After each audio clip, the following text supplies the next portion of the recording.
Hello guys, what's up? So in this video I'm going to show you how you can find my future lover filter on TikTok and how to use that filter.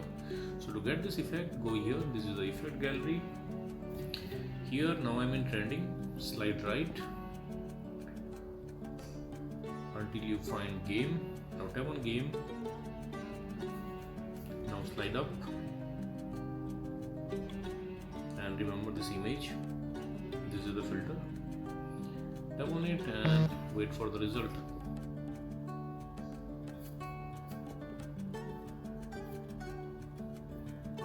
Okay, so that's it. If you're not finding the filter here, then you can go to discover, and in discover you can search for my future lover,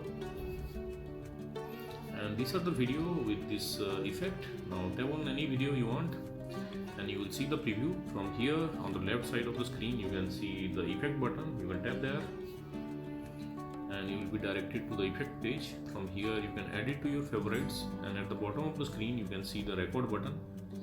You can tap on the record button and you can directly use the filter from here also,